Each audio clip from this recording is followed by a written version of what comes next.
everyone, I'm Kristen Hawkins, and welcome to this new episode of the Explicitly Pro-Life podcast. As you know, we are talking about abortion crimes this season, and as we all know, every abortion is a crime, but we want to talk about some of the unreported aspects of the abortion industry, things that you don't often hear about, or maybe we as pro-lifers don't talk a lot about them because, quite frankly, they're just terrible. And these are terrible, terrible stories. But joining with me today is Abby Johnson, a good friend.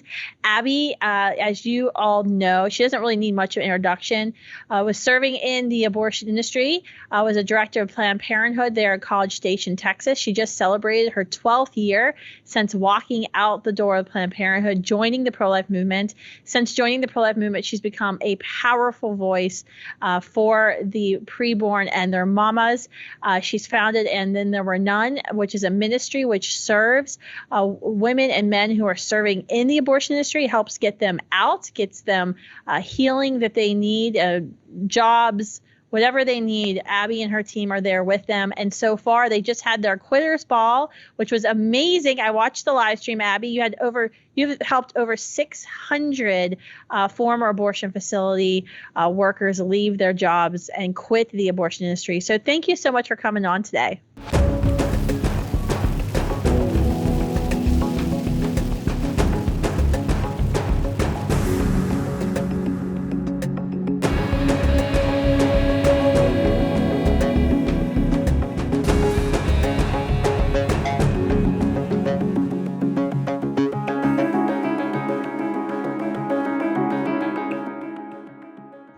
Yeah, of course. So glad to be with you. Yeah, it was so cool to watch David B Wright and you guys up on stage and see the pictures of the Quitters Ball and all the women that you've been able to serve to leave the abortion industry. So that is it's incredible work. And I think it's something we don't talk often about. And that's why I wanted to have you on today, because not only did you have your experience there working at the Planned Parenthood and College Station, but now you've been working with all of these women and men who are quitting the abortion industry. You must know more than anybody right now in the pro-life movement of what's actually happening behind the closed doors of these abortion facilities. Yeah, and it's interesting too, Kristen, because you've been talking about like abortion crimes and sort of these, I don't know, I guess notorious, abortion doctors and, Klopfer and Gosnell and, different, Dr. Hearn and, different like doctors that are sort of people, you say their names, people know who they are, right? They're late term providers. They're, doctors who, Gosnell was in prison, right, for the rest of his life. And, I look at the workers who have left the industry and who have come through our ministry, and I can think of workers in And Then There Were None who we have at least one that represents all of those providers that you're talking about on your show this season. And that just is really a true testament to the power of redemption and the power of conversion. I mean, we have, a worker that's with us, Adrienne Moten, who went to prison for working with Dr. Gosnell, and she's now like one of the strongest voices in our ministry. And Then There Were None. And so, the cool thing about Adrienne is that she has such hope for Dr. Gosnell that even though he's done these terrible things, like she has such great hope that one day he will be touched by God's mercy and God's hand and that he will have a conversion. And she's just a great reminder that even though people can do terrible things, that we all need to continue to pray for them and pray for their conversion. And it's just really awesome. It's just really awesome to see like what God can do in the lives of people. Mm-hmm. Absolutely. And I'm glad you brought that up at the beginning of the show, because I think that's something that when you're in the pro-life movement or, you're out there in front of the abortion facility praying, it can become very easy to do an us versus them and label those who work within the abortion industry as unreachable, Unforgivable. I read some of the Facebook and the Instagram comments, even when we at Students Life will post videos or say something, and some of the most uncharitable things that you can say about another human being. Yet we're the movement that's supposed to be saying that all human beings matter and all human beings' lives are equally valuable. And that goes for abortionists and those who work in the abortion industry as well. What do you think is the most important thing we can do within the pro-life movement to expose some of these abortion crimes that we hear about? So when we hear about the Douglas Carpens and the Kermit Gosnells, I mean, to me, I think it's kind of discouraging when you see, the only reason we saw any coverage of Kermit Gosnell and his crimes in Philadelphia was because I really think it's because Kirsten Powers, a pro-choice Democratic, news contributor, wrote about it and said, hey, there's a story going on in Philly and no one's talking about it. And this is and she wrote it as a pro-choice woman who supports abortion, this is offensive. He's killing women and storing babies in jars. But for the most part, we don't ever hear about these stories. Yeah, I mean, it is really frustrating. I remember, I had this like brilliant idea. I'm gonna get all of the inspection reports from these abortion facilities across the country. We're gonna do a FOIA request. We're gonna get all the inspection reports. We're gonna put them on these, on this website. And we did that. We did that at checkmyclinic.org. People can go look at it, but nobody cares. I mean, we have all these inspection reports available for people. I thought, oh my gosh, the media is going to eat this up, right? Because the inspection reports are terrible. I mean, it's like report after report of, abortion facilities not sterilizing instruments that are going inside of women, being used woman to woman, right? I mean, there was one facility, it was a whole women's health facility. The inspector went in, there was a rat hole where they could see like rat droppings in the procedure room, okay, like right next to the bed where they are committing abortions. There was a facility in Hagerstown, Maryland, where the inspector saw a nurse go into the bathroom and she put her hand, ungloved hand, in the toilet, wiped out blood from the toilet, okay, from the dirty toilet, took her hand back out of the toilet, did not wash her hand, picked up a bloody pad out of the trash can, put it back in the trash can, made a comment about the pad, walked back into a room with the patient, did not put a glove back on her hand, and started messing with the patient, started touching the patient. The inspector saw this. The clinic remained open, did not get a fine, nothing happened to the clinic.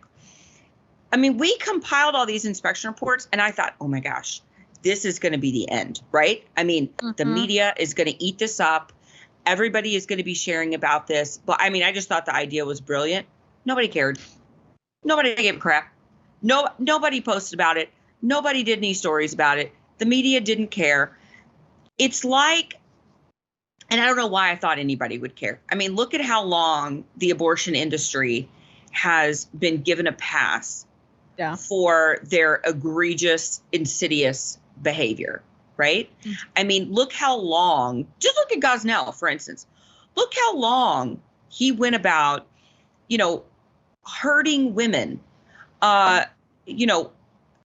overdosing women, cutting the feet off of babies, keeping them in jars.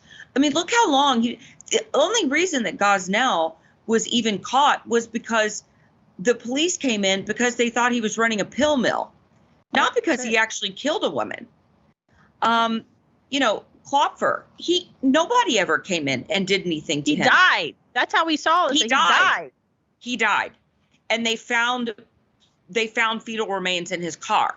He died. He had to die for anybody to even pay attention to what he was doing. Dr. Hearn is killing babies full term in his clinic. Nothing's ever happened to him. And where is Dr. Hearn at for our listeners? Because we haven't talked about him yet this season. Yeah, Dr. Warren Hearn, he's in Boulder, Colorado. right in the middle of this like medical district, downtown medical district. It's amazing. Like I did a video. I did a Facebook Live one time. My family and I were vacationing in Colorado, and mom during vacation is like, let's stop by the abortion clinic, because that's what I do on vacation. And I like do this Facebook Live because I wanted people to see this man for like 50 years. Okay, he was doing abortions before Roe v. Wade. This man for 50 years has pretty much been killing babies, full-term babies, because he will do abortions up until 40 weeks gestation.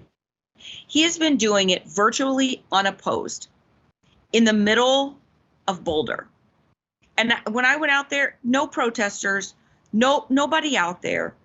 It's bizarre to me that these people are literally getting away with murder in the middle of town, and nobody does anything about it. And these abortion clinics are getting away with harming patients. And Kristen, the reason people are like, why aren't more people getting infections from abortions? Why? Well, I'll tell you why.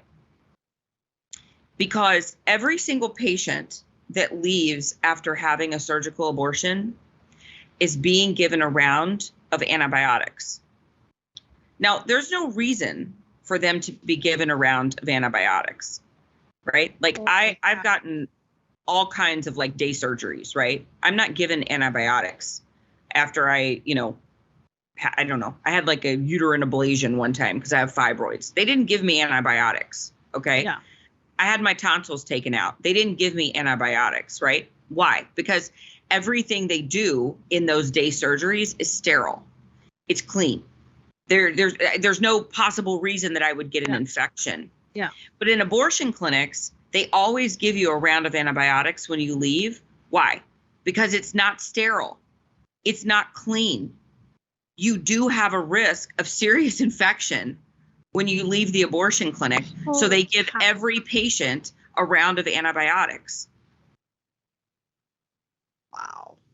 I did not even know that. That's how they're getting around not having these Kermit Gosnell levels of STDs being spread around cities, because they just don't even have to worry about it. They just get it covered from the beginning. Yeah, they give you a round of antibiotic, doxycycline, which, by the way, will kill chlamydia. They just give you a round of doxycycline, and so if you get some sort of infection from an unsterile pack, no problem. The doxycycline will kill it, and that's how by and large they're sort of getting away with their crimes. I mean, in our clinic, we had 20 packs of sterile instruments. Okay. We would do, I don't know, 40, 50 procedures in a day. Okay. 20 packs of sterile instruments. We would go into the day with 20 packs of instruments. It would take about between 3 and 4 hours, depending on how many packs you loaded, for our autoclave to run. Okay, an entire cycle to sterilize instruments. You don't have time to run a full cycle of instruments. So you've got 20 packs. So 20 of your patients are getting sterile instruments. So your first 20 patients, they're getting sterile instrumentation put inside their body. The rest are getting their instruments washed in metricide, which is a cleaning agent. And we're drying them off. We're washing them in metricide. We're cleaning them off. We're drying them off. We're wrapping them in blue paper as if they were sterilized. And we're putting them back in the room, unsterilized. This isn't at Planned Parenthood. This isn't just like a mom and pop. No, this is at Planned Parenthood. It's supposed to have like industry standards for killing babies. Right. So if this is happening at Planned Parenthood, just imagine what's happening at these like private mom and pop clinics. Because Planned Parenthood is supposed to be like the gold star of abortion care. Right. And now I'm not the only person that says this. I mean, I've got, 600 other clinic workers who, I mean, we sit down at these retreats and we start talking, and I can tell you, like, the stories that I have are nothing in comparison to what a lot of these other clinic workers are saying. That's unbelievable. What does Planned Parenthood say? I mean, is there a contingency plan, I guess, then, for when girls come back to you with an STD because you're not using sterilized equipment, or when something goes wrong and there's a botched abortion?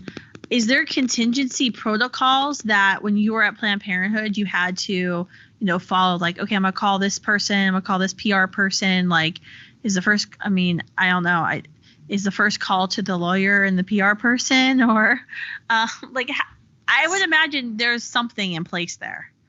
Yeah, for sure. So they have like crisis teams, right? So you have a crisis medical team. So you have this medical team. And so, for instance, like, I'll give you an example. We had a woman who, and this happened pretty frequently. We had a woman who had come in for an abortion, and she was 12 weeks along.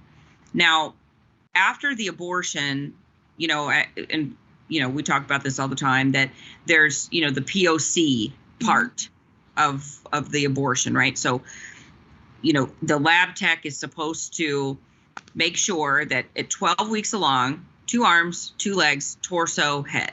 Okay. And there's a form that this lab tech is supposed to fill out. And there's check boxes that say, did you find 2 arms? Check. 2 legs? Check. Torso? Check. Okay. That lab tech is supposed to then sign her name. Then the doctor is supposed to come in, review that all the parts are seen, and sign off. But the doctor never comes in. So what happens is the lab tech checks everything off. Then at the end of the day, you give that stack of POC forms to the doctor, and the doctor just goes through and signs them all. Okay. Mm-hmm. The doctor never goes in and looks at the POC like he's supposed to. Okay. So what had happened with this patient was that the lab tech had checked off 2 arms, 2 legs, torso, right? I went back and looked in the file. But this woman called us a week after her abortion. She was in the hospital and she was septic. So she had an all-over infection in her body. And she called, asked to talk to the director. I was the director at the time. I answered her call, and she's mad, right? She's like yelling on the phone. She's threatening to go to the media. I'm going to sue you guys, blah, blah, blah. And she says, I went to the hospital. I'm septic. I told them I had an abortion. They did an ultrasound, and I still had parts of my baby in my uterus. And they said they had to do another abortion. So they had to do another D&C. So we ended up getting the records from the hospital. The hospital sent us all the records, and they sent us the path report from the D&C. And it said in the path report that they had removed an arm and a leg. Okay. So what that told me was that our POC tech that day had actually not found 2 arms and 2 legs, right? So we had obviously not done our job. The doctor had not done his job. So we had failed to actually complete the abortion, right? So she's threatening to go to the media. Well, we can't have that, right? Yeah. So I send all of this information. I send her information. I send the chart to our crisis medical team, okay? Our crisis medical team looks over it, and they look over specifically her income. Is she on Medicaid? Okay. How much was she out when she went to the hospital? And how much will she take? How much do they believe she will take in a settlement? Okay. So they come back and they ask me to call her and present a settlement offer to her. The settlement offer to her was a little under $1,000. $1,000. Okay. This woman could have sued us for tens of thousands of dollars and won. Okay. Mm-hmm. I call this woman, and I know this is a joke. And in my mind, I'm hoping that she's going to be like, screw you, right? Yeah. And hang up the phone. But she doesn't. I call her and I give her the amount and she's like, oh my gosh, yes, I'll take it. Because she's poor. And she's on Medicaid. And so they're like, yeah, of course. She's like, I'll take the money. Mm-hmm. So she hangs up the phone. She comes in. I give her this check. And she has to sign a non-disclosure agreement saying that she will never talk about the money that she got and that she will never take us to court. And she'll never go to the media. And so we make that exchange. This is happening all the time in the abortion industry. That's unbelievable. $1,000. And then she said, yeah. Yeah. Never mind, Kristen, that she had already paid us $550 for her abortion. You didn't even refund her abortion? No. Wow. I mean, I don't know why I continue to be shocked by these stories. I mean, obviously they kill babies, and this is what the abortion industry does, is end human life. So I should not be shocked, but like what you've just illuminated is shocking for me. That and the antibiotics that we're having to give women, because even Planned Parenthood, that's supposed to be the gold standard of killing babies, doesn't even purchase enough sterile equipment for their patients, for the women that they're operating on. I mean, it's unbelievable. How do we, so you have checkmyclinic.org. I know Students for Life, we've been working a lot with reprotection. Missy over there, she's been on the podcast before. She's fantastic. They're, trying to work with us and other community activists to expose what's happening. How do we make people care about these stories? I don't know. I mean, I just recently on my Facebook, exposed a story of a doctor in Columbia, South Carolina. There was a lawsuit filed against him, which I'm sure was settled, where he slapped a lady on her thigh 3 times and told her to shut up. She wanted to get off the table and said, I don't want to have this abortion. They immediately sedated her. He slapped her on the thigh and told her to shut up. She ended up suing him, but I'm sure it was settled. It's always settled. I mean, the only thing I can say really is that we have to just keep exposing it. We have to keep putting it out there. We have to keep pressing media to cover these stories. Writing letters to the editor, writing op-eds. I mean, I think that, we the people have to keep exposing this and showing not just the brutality of babies. Because honestly, Kristen, I don't even think people, I think the consensus of people, they're so desensitized to the horror of abortion. And even so many Christians, they are just completely desensitized to what is taking place in the womb, to these innocent babies. But maybe if we start showing people that abortion is terrible for women.